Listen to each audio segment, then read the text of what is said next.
Manual Politicamente Incorreto do Darwinismo e do Design Inteligente, Jonathan Rios. Esta é uma análise literária e não reproduz as opiniões e pontos de vista do autor. Pode conter ilações, comparações ou exemplificações para com a cultura política do dia ou eventos atuais. De todo modo, recomenda-se a leitura da obra no seu todo. No dia dessa gravação celebra-se os santos Zacarias e Isabel, que viveram por volta de até o século I d.C. Eram os pais de São João Batista, o anunciador da primeira vinda do nosso Senhor Jesus. Zacarias era sacerdote do templo dos judeus e foi visitado pelo arcanjo Gabriel, que lhe informou sobre o nascimento e missão de João Batista. Isabel confiou e meditou em seu coração, e ao ver sua prima Maria, mãe de Jesus, saudou-a dizendo: Bendita sois vós dentre as mulheres, e bendito é o fruto do vosso ventre, como está em Lucas 1,42. Por isso rogamos a São Zacarias e Santa Isabel que interceda por nós junto ao Pai, para que não se cometa nenhuma injustiça nesta análise, e que a vontade do nosso Senhor se cumpra ao coração de cada ouvinte e leitor. Por isso assim dizemos: São Zacarias, rogai por nós. Santa Isabel, rogai por nós. Em nome do Pai, do Filho, do Espírito Santo. Amém. O autor foi norte-americano estudioso do darwinismo e do design inteligente.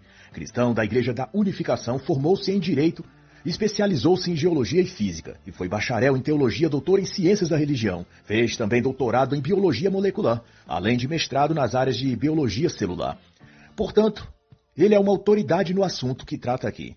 Rios faleceu em setembro de 2024, tendo sido membro ativo do movimento do design inteligente nos Estados Unidos. E a razão de ser e proposta desse livro é denunciar a guerra da ciência moderna dos ateus e dos teóricos da evolução contra o cristianismo, contra a fé em Deus e contra a Bíblia Sagrada, com o álibi de estar fazendo ciência ou divulgação científica. Céticos de várias formações, geologia, biologia, sociologia ou astronomia, estão numa cruzada para converter mais pessoas para a religião de Darwin, o evolucionismo. E cada vez que pessoas muito bem embasadas cientificamente suspeitam das teses darwinistas, esse indivíduo é perseguido, caluniado e sofre todo tipo de retaliação e de difamação, como é o caso do doutor e cientista Max Eberlin, que, depois de sofrer todo tipo de perseguição, foi alvo de censura e exclusão da sua condição de membro da Academia Brasileira de Ciências, por seus próprios pares. Até os ressentidos, que odeiam a Deus e têm pavor da liberdade de opinião, já que toda vez que um cientista cristão, ou mesmo um cientista neutro, apresenta as razões científicas e evidências para o criacionismo, mais o ateísmo perde adeptos. Daí a campanha de retaliação contra esse e demais grandes estudiosos das ciências naturais, molecular, biológicas. E aqui eu faço menção honrosa, a título de gratidão, dos desbravadores do design inteligente e do criacionismo na internet.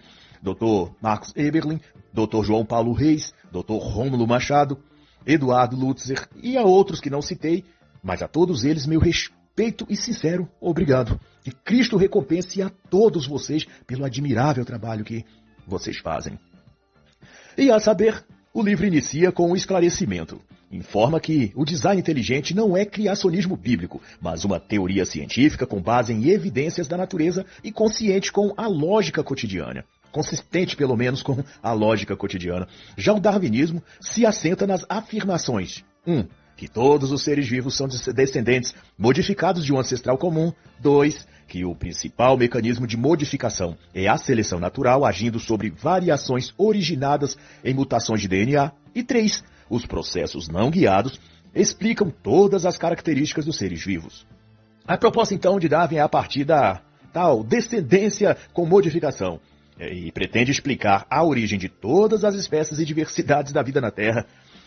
Ele disse que todos os seres eram descendentes lineares de alguns poucos seres que viveram no passado distante.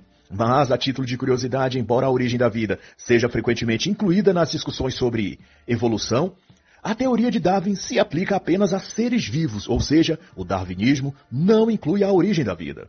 Essas são deduções de biólogos ateus posteriores. Mas, de todo modo, o design inteligente sustenta que, a partir de evidências empíricas, algumas características do mundo natural são melhor explicadas por uma causa inteligente, em vez de processos naturais não guiados. Mas, dentre as várias das vertentes que há sobre possíveis modelos de como surgiram as espécies, criação a partir do nada, criação a partir de materiais pré-existentes, formação da vida pela força do acaso e outras, Darwin, em A Origem das Espécies, abriu-se a possibilidade de ter havido um criador intencional no início de tudo.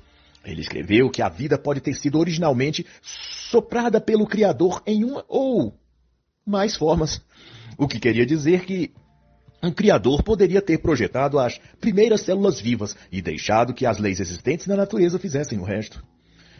De todo modo, a tese do design inteligente não discrimina ou afirma Deus como o criador de tudo.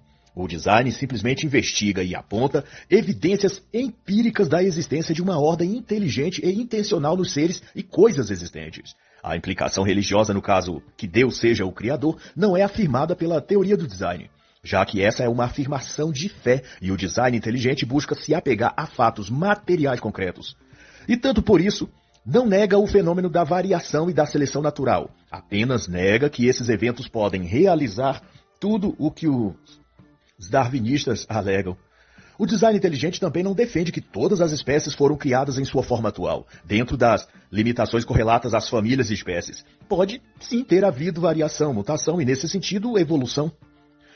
Mas o que a evolução darwinista quer defender é que todos os animais, por exemplo, descendem de um mesmo ancestral comum, ou seja, havia na natureza um tipo ou gênero e após uma longa história de ramificações e adaptação, inúmeras pequenas variações foram acumulando-se e geraram uma espécie tão distinta da original que necessitou-se considerá-la uma outra família, uma outra espécie, um outro gênero até. Porém, os registros fósseis revelam uma história diferente. O período geológico conhecido como Cambriano, tão requisitado pelos evolucionistas, não mostraram formas transicionais nas espécies como imaginaram os pesquisadores. Mas, ao invés, a maioria das categorias dos animais e muitas das principais classes dentre deles aparecem juntas no Cambriano e totalmente formados. Não há espécies em transição e nem separados nos respectivos períodos correspondentes a milhares de anos. Eles estão juntos e completamente formados na mesma época e lugar. E depois disso, os evolucionistas então dividiram as opiniões. E na impossibilidade de sustentar as hipóteses iniciais de Darwin, alguns passaram a teorizar a possibilidade de os animais terem se originado mais de uma vez em lugares diferentes e em momentos diferentes, como se em lugar de um ancestral comum tivesse existido diversos ancestrais comuns e cada um tivesse sido responsável pela ramificação e variação das espécies em lugares e épocas diferentes. E por isso, o período Cambriano apresentou fósseis de diferentes níveis de evolução, todos aparentemente juntos na mesma época e lugar. Mas mesmo os registros fósseis não contêm algum tipo de verdade absoluta e inquestionável. O autor aqui cita os dizeres da especialista em fósseis Gert Nelson para explicar que registros fósseis também são dados em busca de interpretação. E toda interpretação pode conter imprecisões e viés, ou não estar suficientemente claro para uma averiguação conclusiva, deixando margem para a imaginação do pesquisador. Outro fato é que, além de não se achar fósseis transicionais de seres terrestres transformando-se para viverem na água, por exemplo, há evidências que na realidade mostram o oposto de que seres terrestres e aquáticos sempre tiveram suas respectivas linhagens distintas e completas, sem que ursos se transformassem em baleias ou nada do tipo. O que denota que a teoria de Darwin exige fé de seus adeptos, tanto ou mais do que qualquer religião. O evolucionista crê que houve uma transição de seres terrestres para aquáticos, mesmo que não tenha evidências disso. É algo que assumem pela fé na ciência, ou pela fé em Darwin. O biólogo evolucionista Henry D., apesar de crer na evolução, admitiu: fósseis não podem ser usados para estabelecer relações ancestral-descendente. Isso é, os fósseis não podem fornecer informações de causa e efeito, como se um descendesse do outro, sem que entre eles haja um outro fóssil ligando a história evolutiva deles. E é isso que cientistas da evolução estão fazendo. Acham dois esqueletos no mesmo lugar, um mais novo que o outro, e concluem que eram parentes evolutivos, sem nada que corrobore que essa conclusão esteja certa. É pura imaginação, é pura fé religiosa. Exatamente como o Dr. João Paulo Reis escreveu na sua magnífica obra A Fé dos Ateus, a qual eu deixo aqui a recomendação. Já o Dr. D. também infere que as interpretações acerca dos fósseis por parte dos evolucionistas são até agora invenções humanas criadas após o fato, moldadas para concordar com preconceitos humanos. Ele afirma que Pegar uma linha de fósseis e atestar que representa uma linhagem não é uma hipótese científica testada, é apenas uma declaração de fé. O que ocorre, no entanto, é que os evolucionistas partem do princípio de que a teoria de Darwin é verdadeira, e daí então tentam encaixar a evidência fóssil nessa teoria.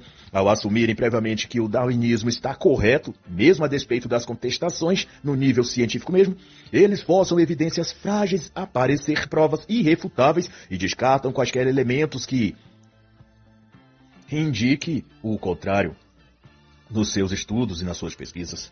É por isso que os darwinistas modernos, os neodarwinistas, extrapolam tanto a doutrina que acabam rejeitando as teses do próprio criador da teoria, só para ajustá-la aos seus objetivos mesquinhos de refutar o criacionismo.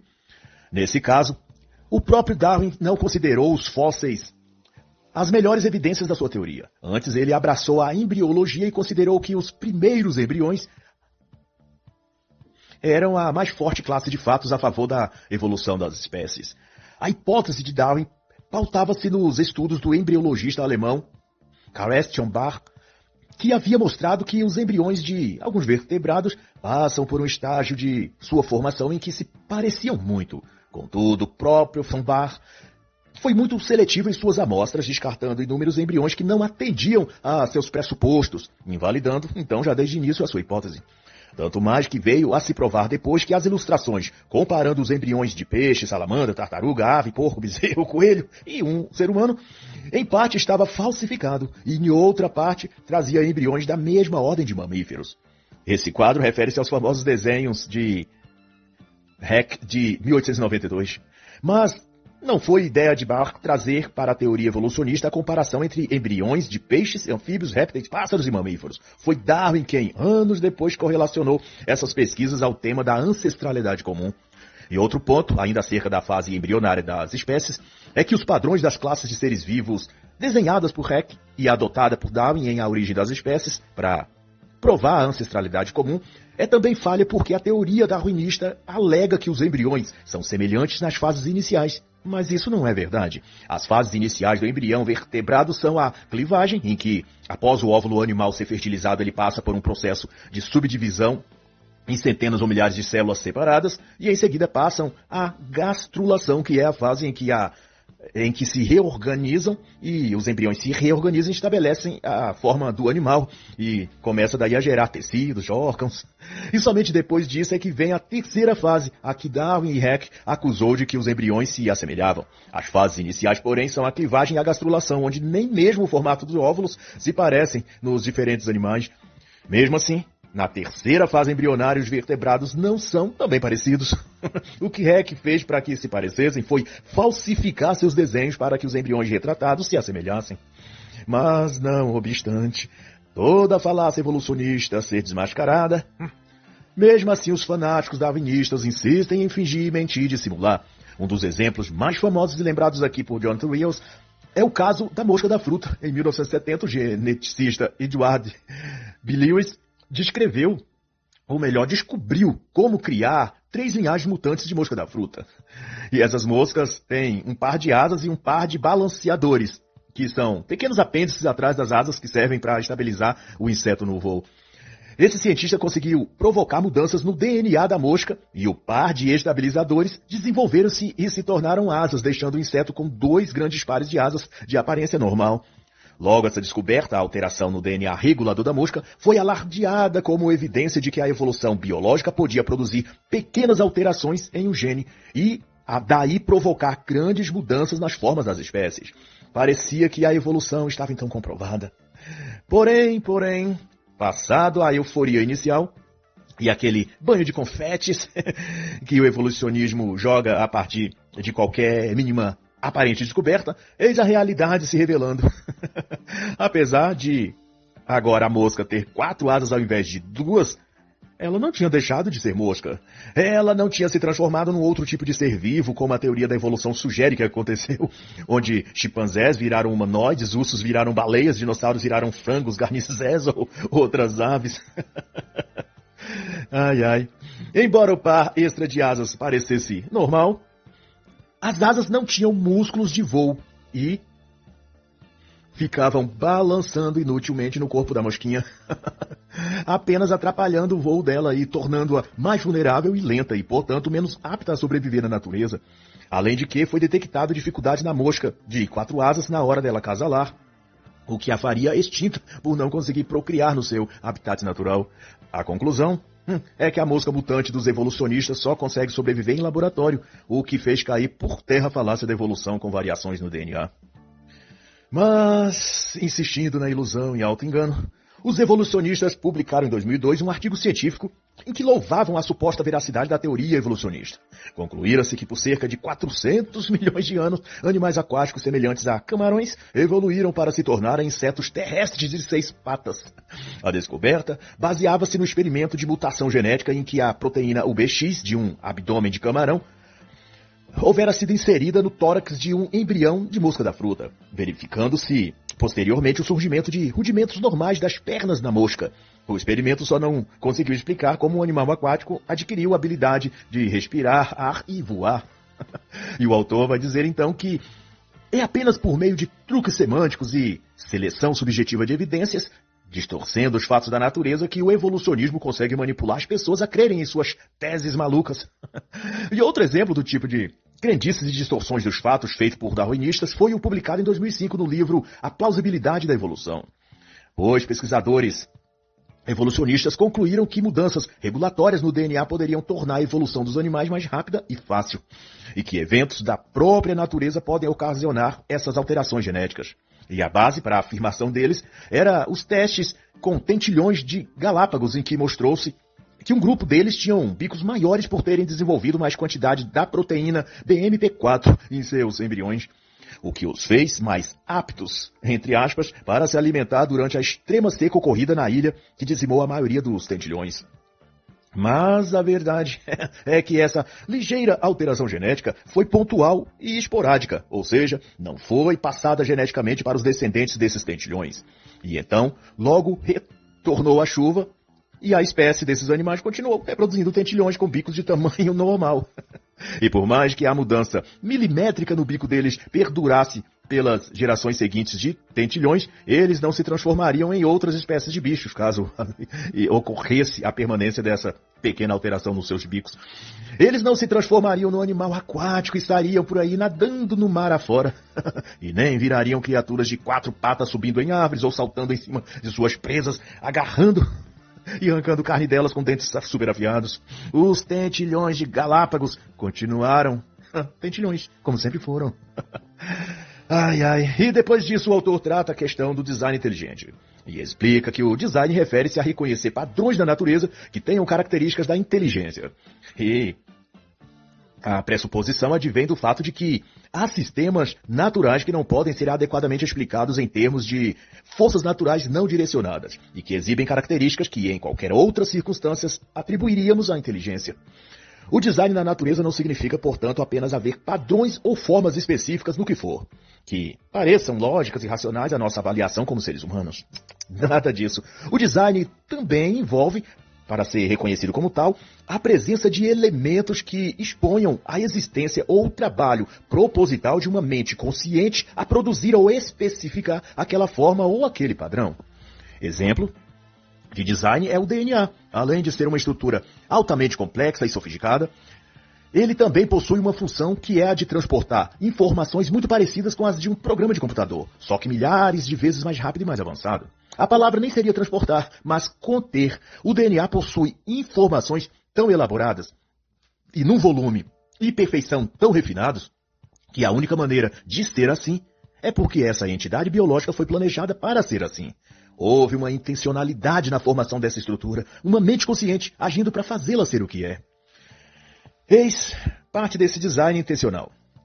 Os genes são sequências de DNA que contêm as informações necessárias para especificar as sequências das proteínas necessárias para uma célula viva. Um gene típico tem várias centenas de bases de comprimento e sua sequência é tão precisa que é impossível que seja assim por acaso. Principalmente porque, para que uma única célula viva seja viável, são necessários no mínimo 250 genes com esse exato grau de precisão, ordem e sequenciamento. E para dificultar ainda mais, uma célula viva precisa que o DNA nela codifique proteínas com uma sequência específica.